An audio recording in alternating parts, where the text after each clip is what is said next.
Hi, my name is Patrick. This is going to be my case study for my final for hate crimes. I chose to do it on Gwen Araujo. She was born February 24th, 1985 in Brawley, California. She was 17 years old at the time of her death, and she had come out just 3 years earlier as transgender when she was 14. She had support from her family, with lots of her siblings and her mother and father respecting her pronouns and identity. She named herself after Gwen Stefani, but she also went by Lita and Wendy, as she was still a pretty young person to be figuring out your identity, so she didn't have the ages of experience to know exactly who she was just yet, so she had a few different names that she felt comfortable going by. She had moved schools when she was 14 in order to protect her identity. That way she could come out publicly without being harassed by people who knew her previously. She ended up switching schools again to a more specialized school that was supposed to help her, but she ended up not attending the year of her death. The perpetrators in this case were Jason Cesares, who's age 22, Mike Magidson, who is age 22, Jose Merrill, who is age 22, and Jerome Nabors, who is aged 19. October 2002 is the night that it happened. October 3rd is the night that it began, and October 4th is when she was officially dead. There was a house party hosted by Jose Merrill, as well as a couple of his brothers, though there was a lot of alcohol and weed usage, and there was many people of different ages. Clearly we had people who were friends with these 22-year-olds, and there was people who were friends with the younger 19-year-old. As we can see by Gwen being there was people as young as 17. Who's to say that there weren't people who were younger than that, as well as much older than 22. So it was a very dangerous, chaotic place to be, especially as a 17-year-old transgender person. The four men who were hosting the party were not entirely present at the party until later into the night. During the party, they had all gotten into one of their trucks and gone to the clubs. When they had left the party originally, there were reports saying that they were discussing Gwen and debating about her genitalia and what her biological sex was. They had this debate for almost a month between themselves about what Gwen's biological sex was, because they had only known her for about a month and had met her all around the same time. Each man had prior sexual relations with Gwen. All of them had received a sexual act from her, as well as multiple of the men had performed anal sex on her, which did end them up with some statutory charges during their trials. The four men continued their debate about Gwen's genitals throughout the night, as well as when they arrived back home. When they arrived back home, they see that she was still there. Their debate had caused a lot of tension, as well as drinking. They had been seen drinking heavily that night, so there was a lot of unsober anger inside of them. Merrill forces her in a bathroom, forces Gwen into a bathroom when they arrive back home, still going on about needing to know what genitalia she has, and instead of uncovering what her biological sex is in the bathroom, he ends up just having anal sex with her again. When he leaves, he is upset and just shouting things about her still not knowing what her gender is or what her biological sex is. The only other woman in this situation who is named, her last name Brown, she ends up going into the the bathroom after Meryl and forces Gwen to allow her to inspect her genitals. Upon finding out that Gwen is biologically male, Brown leaves the bathroom and shouts, "It's a fucking man." Gwen attempts to leave the party, trying to rush out the front door, but she is stopped on the porch and shoved back inside. There she is beaten and made to sit down. And that is when the events of her death begin, essentially. Once she is back inside of the living room, she is punched in the head and beaten. Meryl then uses a can of tinned food and bashes her head in, leaving the can dented and her with a bleeding head wound. She is forced down onto the couch in the living room and stays there while the other men discuss what to do. Nabors and Cesaris leave in Magson's truck to get a pickaxe and some shovels, and when they come back, Gwen is still alive and conscious on the couch.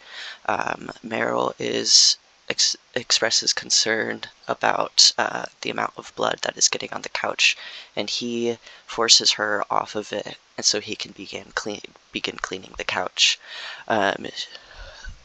Once she is forced off of the couch, she is then beaten further until she is unconscious. Once she is unconscious, they bind her arms and legs and wrap her in a mattress comforter. That's when they bring her into the garage, where the story gets blurry and their testimonies diverge. That's when what each man says differs. It's unclear who did it, as they are kind of pointing fingers at one another, and it's kind of a game of he said. But one of the men strangled her with a rope and hit her in the head with a shovel multiple times while she was in the garage. They discussed, all four men said that they did not know when exactly she was dead, as they tried to deny ever realizing that she had actually died. But neighbors said that once he had returned to the garage, he could tell that she was dead because she had been hit in the head with a shovel multiple times. She was then put into the back of their pickup truck, driven all the way to El Dorado National Forest, and left in a shallow, unmarked grave. Some factors that play into this case pretty heavily are the ages of each person. Gwen was only 17 at the time of her death, with the youngest other person being involved being 19 years old. The men did receive statutory charges because of their sexual relations with Gwen while she was a minor. Even just the fact that the youngest man here is 19, that's a whole 3 years younger than the other three. There's some power dynamics that go into that with needing to listen to people who are older and more powerful and maybe perceived as cooler than you. The police response is another factor. Gwen was very close with her mother and would check in with her often. Even if she was not coming home that night, she would often call her mom just to check in and let her know that she was safe. Gwen was not naive or blind about the fact that she was a transgender teenager who was putting herself in these risky situations. However, being a teenager, she did not stop putting herself in risky situations despite being asked not to. That being said, she would check in with her mother, and when she did not check in with her mother that night, and then did not check in with her mother for multiple days after, her mom contacted the police, and the police initially just dismissed it because she was known to be away from home for a few days while she was out with men and partying and whatnot. So police dismissed it, especially because they knew that she was transgender, as her mom disclosed that. Um, so that was another huge factor, is that the police did not really seem to be bothered to respond to this. They did not really look for her at all either. Her family involvement was another big thing. If it weren't for um, the pressure and care from her family members, her mom, her dad, her aunt, her sisters, there would have been less media knowledge, as well as just pressure to find any information out about Gwen's disappearance at the time. Time period was another factor, it being 2002, or before a lot of the legislation that protects marginalized people, especially queer people. In 2002 is also, just like societally, the American culture, there's a lot of uh, stepping back from. It seemed like there was a lot of progression, and like between the 60s to the 90s, of gay acceptance and trans acceptance and whatnot, but the 2000s, like 2000 through 2009, seemed to be a time when a lot of that progress was uh, undone, erased, essentially, as a lot of our culture turned into like thinking that it was really cool to be homophobic and racist and whatnot. So I think that definitely plays into it a lot.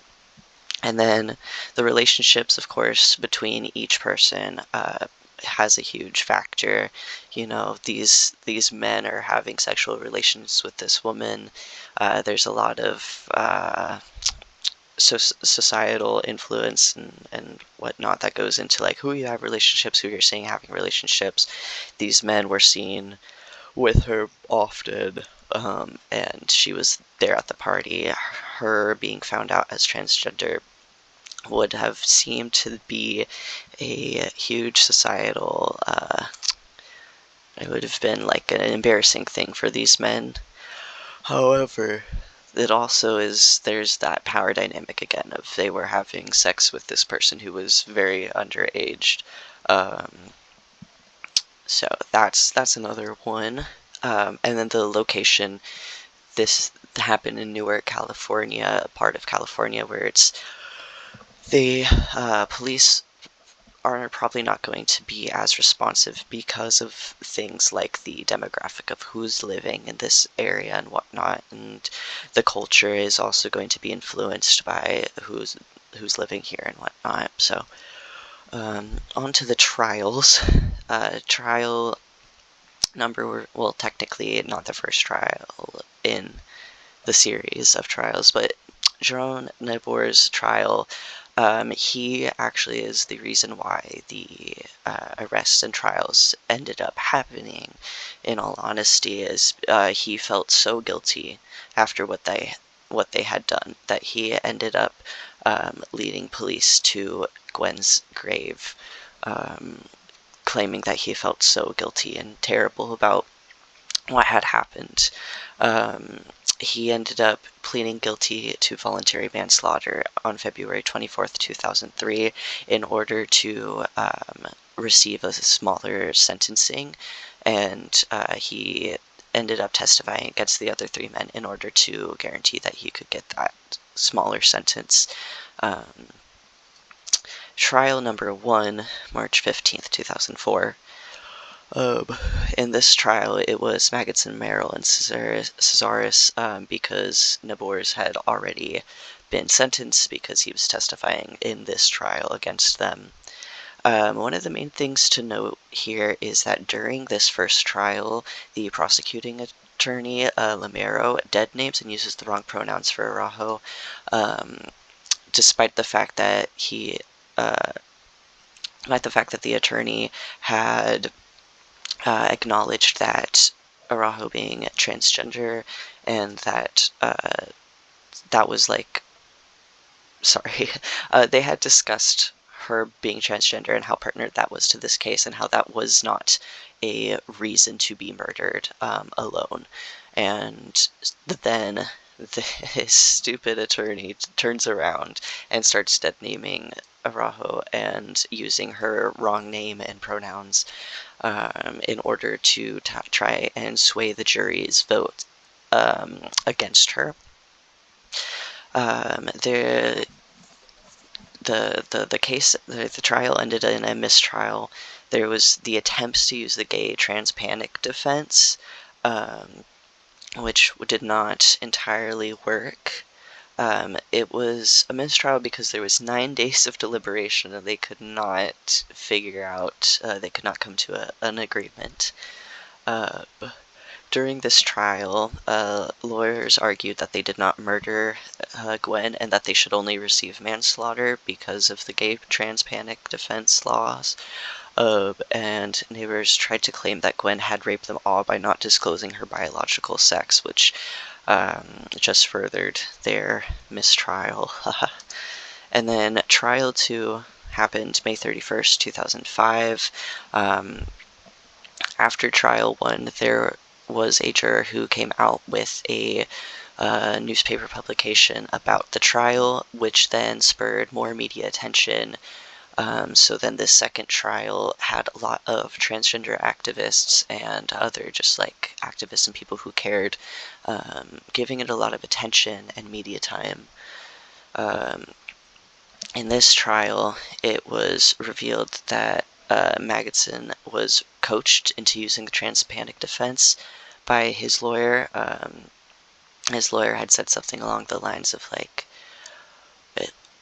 you couldn't blame him, or it'd be yeah, you couldn't blame him for that. Sorry. During this trial, Magidson, Merrill, and Cazares were charged with first-degree murder with hate crime enhancements, but the jury had a week of deliberation when trying to figure out the verdicts. They ended up deadlocking on Cazares, but Magidson and Merrill received second degree with 15 to life.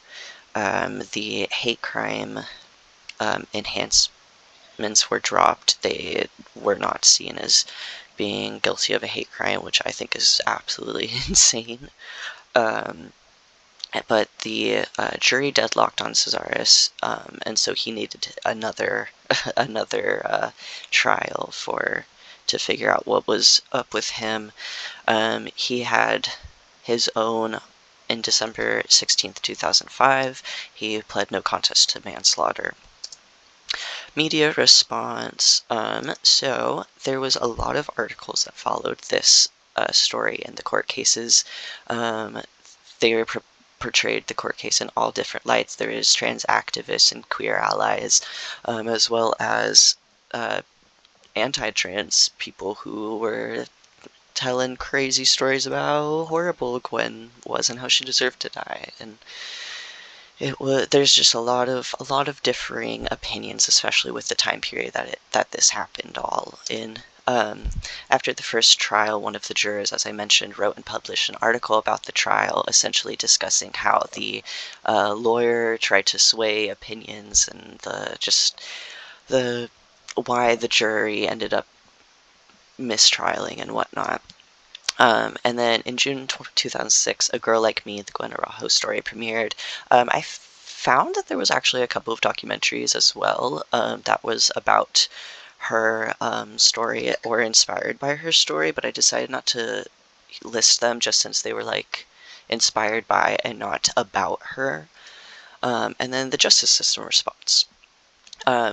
In 2006, California Governor Arnold Schwarzenegger signed the Gwen Araujo Justice for Victims Act, which essentially just limited the criminal defendant's use of the gay trans panic defense.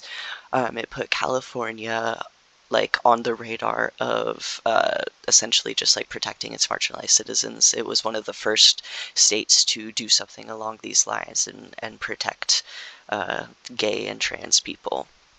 And then California Governor Jerry Brown signed the Assembly Bill number 2501 in 2014, which further restricted the gay trans panic defense and prohibited defendants from claiming that they were provoked to murder by discovering a victim's sexual orientation or gender identity. This bill was passed citing Gwen's death as well as Larry King's death. So it was a very impactful and important one for specifically California, but I think just in general the queer community. The bigger picture of this is that marginalized Americans deserve to feel properly protected, and specifically queer people deserve to feel protected. The fact that all of that legislation was only passed after not one but two queer teenagers were killed is astonishingly disgusting and terrifying. And while I'm super lucky to get to be 22 in 2026, it is heartbreaking to know that it's only been 20-ish years since since the last court trial, legal anything that had to do with Gwen happened, and there's still so much hate and fear in this world when it comes to trans people and queer people in general. I, as a transgender person, have experienced violent hate crimes myself, and the fact that it's still happening not too long, but long enough after violent murders like this that got nationwide coverage and viewed. It's just really disheartening to see that there's still so much fight to get any sort of protection, even on a statewide level. This is my works cited.